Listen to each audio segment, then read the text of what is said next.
Hello, this is MusicTechHelpGuy, and welcome to this tutorial review of the Vitamin Sonic Enhancer plugin from Waves. This is the first of what hopefully will be many tutorial review videos where I do a short tutorial of a plugin, app, or piece of gear, and then give my overall review afterward. In this video, we're looking at the Vitamin plugin from Waves, which is essentially a multi-band Sonic Enhancer plugin, so you can boost or cut the enhancement of 5 different bands, as well as the stereo spread of each of those bands. What I find Vitamin most useful for is for mastering. If I get a track like this that is already very compressed, very squashed, and I want to bring out the brightness and give it a little more bite, especially in the high and mid range, or maybe I want to enhance the fundamental bass a bit, I find myself using this plugin all the time because it allows me to do that without using multi-band compression and having to squash the track even more, so there's no additional compression needed. So let's listen to this track just a bit, and we'll point out some things that need to be fixed in it.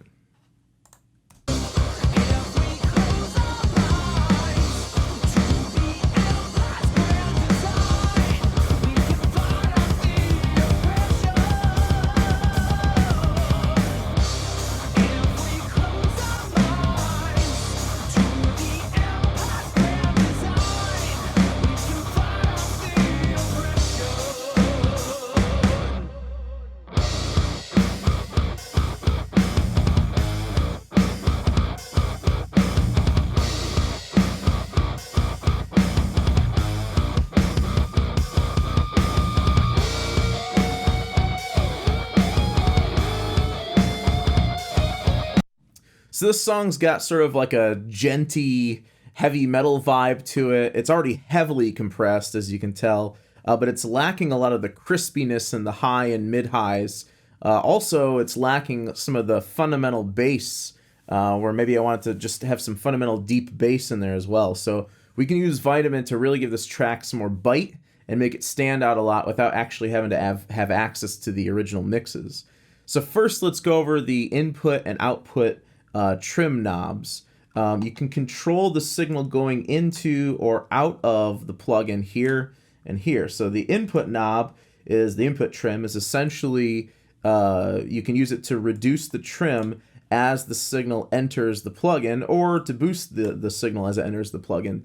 This is great because a lot of times you'll get a mix that's already close to clipping, and if I decide to maybe boost my mid-range here, and the level of the track is already close to clipping, this boost is going to add gain to the overall signal. So what we can do is before we boost that band, you can pull down the input trim so that boosting this band doesn't make the overall signal clip. So just by boosting a band, you are adding gain to the overall signal, and you can end up with something that clips in the end. I'm just going to go ahead and reload the full reset here. So let's turn this on, and let's hit play, and let's just sort of check and see how much headroom we have.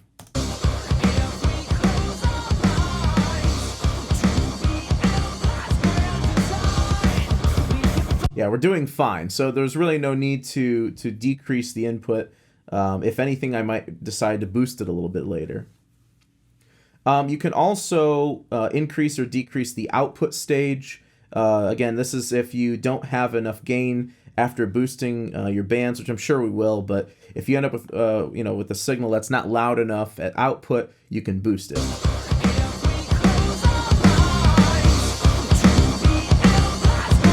And also, if you're clipping, there's a clip light up at the top. I won't play it for long, but the clip light lights up, and you can click on it to get rid of the clip. So I'm just going to option click on my input and output to set them back to 0 again. All right, let's talk about the direct fader. The direct fader basically just controls the dry signal of the track with no enhancements. So if I pull this down, you're going to hear everything go down. If I pull this up, you're going to hear the whole dry signal come up. Now keep in mind, none of my enhancement bands are on. So if I pull this down, we're going to hear nothing. But if I start pulling up one of my enhancement bands, like maybe my low-mid band,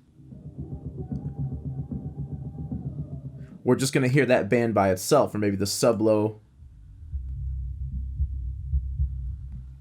So when you use the direct slider here, it's used to blend the dry and enhanced signals together. So generally what you're going to do is you're going to keep your direct signal up, but maybe not all the way up, maybe down a little bit to prevent overloading, and then sort of create a signature for your 5 enhancement bands, and then blend those two together. So I'm just going to pull this down a bit, but not a whole lot. All right, let's talk about the enhancement bands. There's 5 total enhancement bands in Vitamin. There's a low, low mid, mid, high mid, and high frequency band. The lowest most band and the highest most bands are actually shelving bands, so that means they continue on. They're not just a band that comes in and comes out like the middle 3. You can enhance each band individually by pulling up the gain of each, or you can pull them all up or down with the master control over here. So let me just play around with some of these enhancement bands and just let you hear what it does to the signal.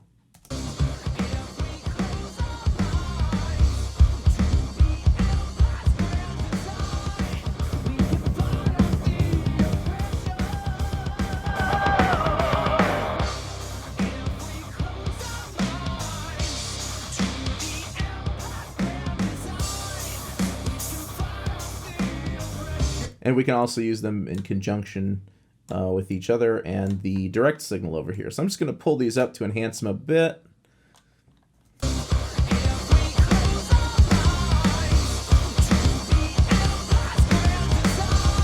And you can also solo, or you can bypass each band. So if I solo a band, I can hear just that band by itself.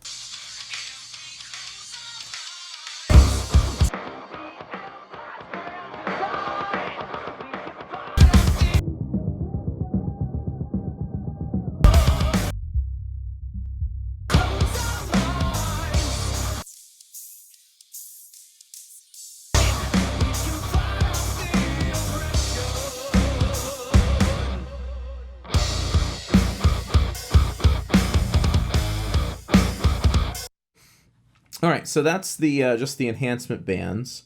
The other thing that we can control with the bands are the crossover frequencies of each band. So this section up here that says X over, each of these four frequencies is a crossover frequency for 2 of the bands. So this low one here at 90 hertz is saying that the crossover frequency between A and B is 90 hertz. So I'm going to pull that down a little bit, make my subs a little lower. I'm going to pull my low mid down as well, the high mid down a bit. And the reason why I'm doing this is I want my high mid band D here to be more like in between like the 1 and 5 range. And I'm doing that because that's sort of where the crispiness I'm looking for is in the guitar. So let's try soloing that out.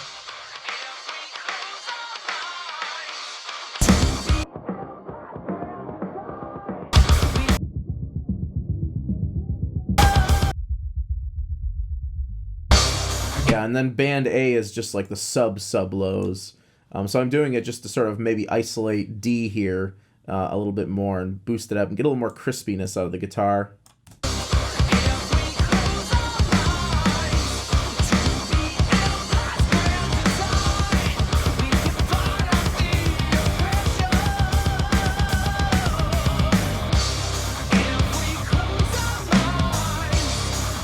Actually, I kind of like the low band up here a bit more.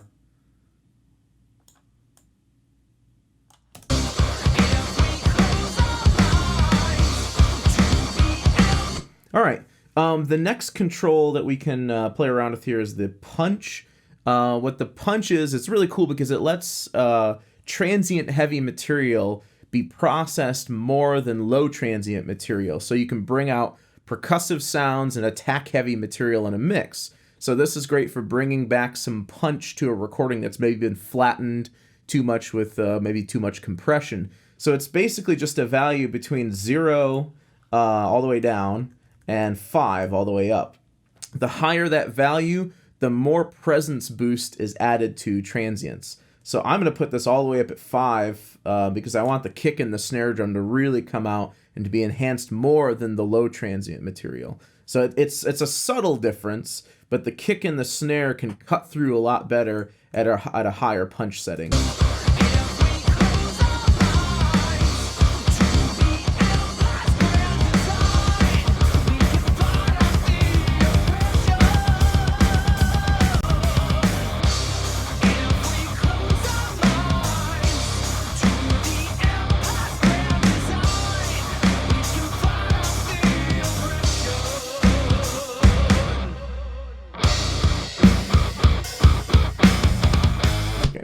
Maybe just a smidge too much. I'll pull it down a bit. All right, let's talk about the stereo width settings. The stereo width controls are all down here, and there's a separate stereo width knob for each band. So you can independently control the width of each band.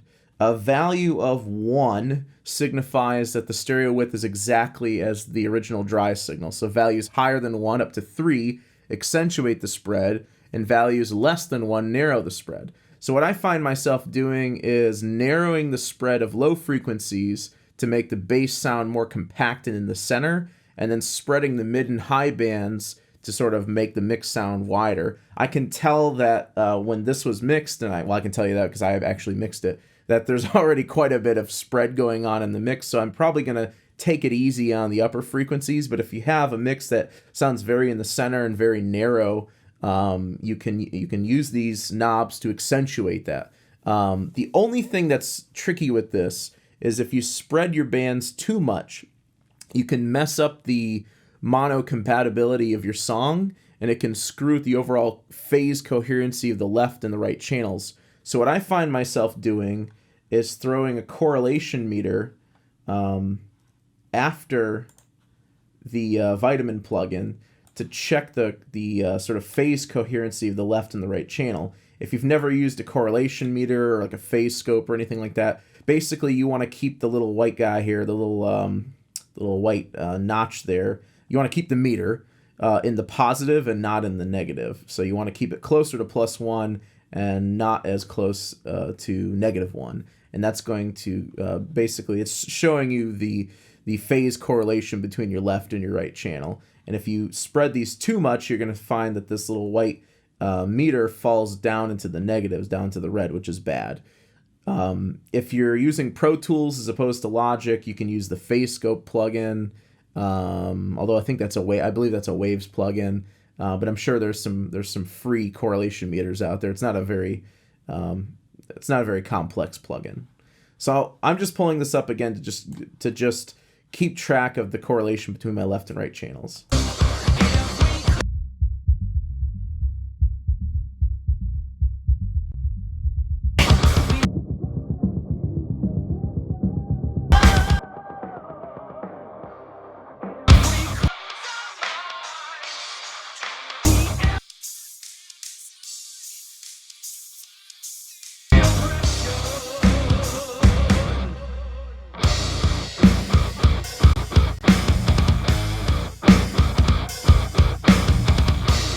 Let me just go back to that part where the vocals are in there.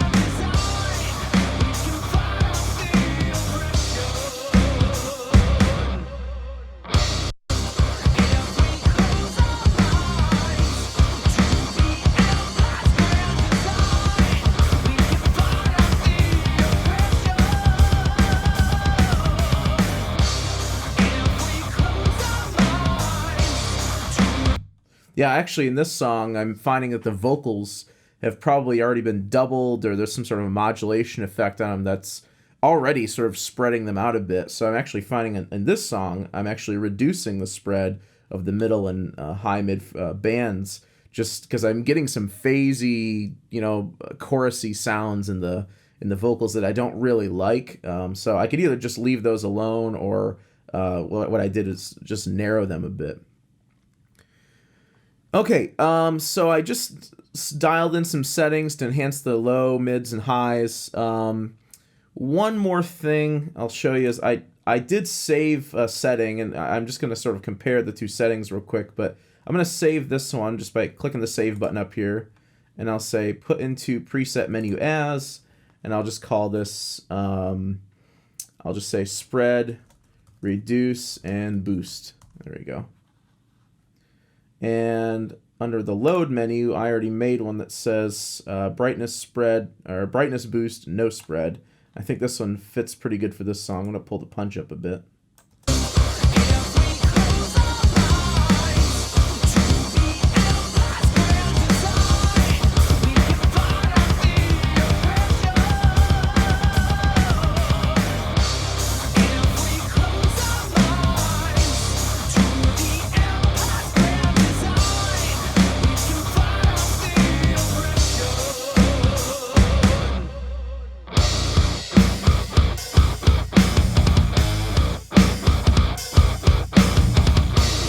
Yeah, I actually like this setting a bit more. They're they're kind of similar. This is just a bit more bitey in the high end. So you can save your own presets up here just by clicking save, and then you can load them from the load menu. You just have to remember to do this with Waves plugins because Waves doesn't save its plugin settings to the main drop-down plugin preset menu, whether you're in Logic or Pro Tools. It doesn't save it to up there. You have to save it sort of within the local load and save menu here. All right, cool. So I've got a setting I like. Let me play with the output stage now, and let's see how much headroom we're working with. I'm going to boost the output up a bit just so we have a bit louder track.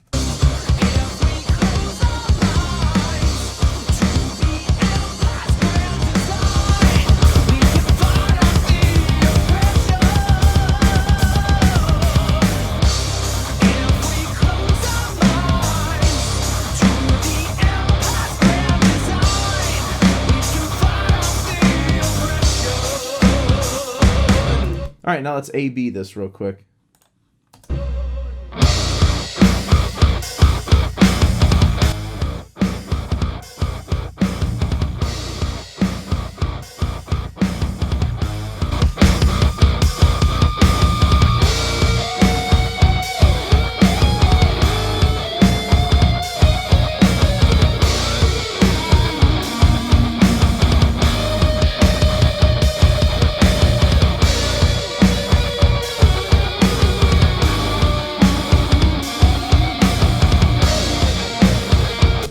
So there you go. We've got a real nice, like, sort of a brightness boost to it. It's got a lot more punch to it. It's got a lot more bite to it.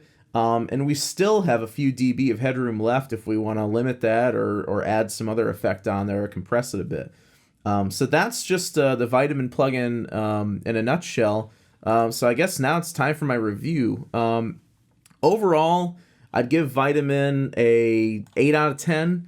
The pros: it's a great plugin for sonic enhancement on individual instruments and on full mixes, and I find myself using it on almost every master that I do these days, except, say, like classical music or acoustic music.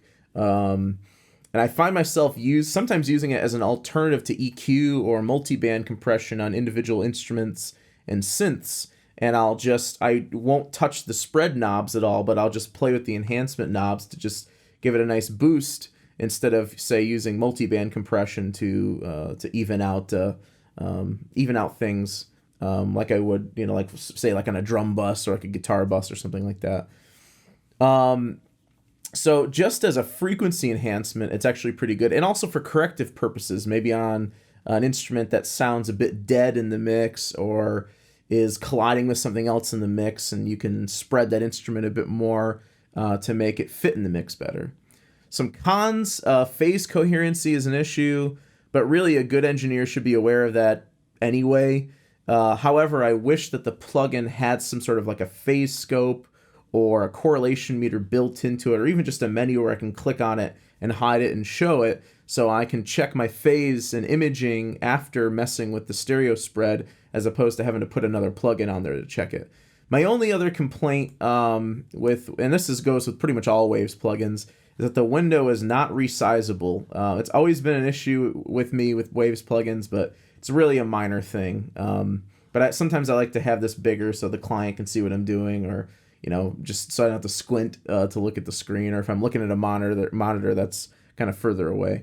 So overall, Vitamin's an awesome plugin. It goes for about $250 US. I've seen it for as cheap as $79 US when it's on sale. So it's definitely a good one to pick up.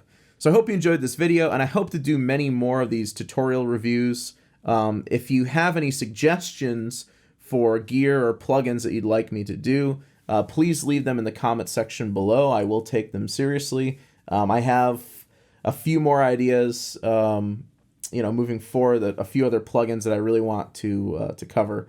So again, I hope you enjoyed the video, and thanks for watching.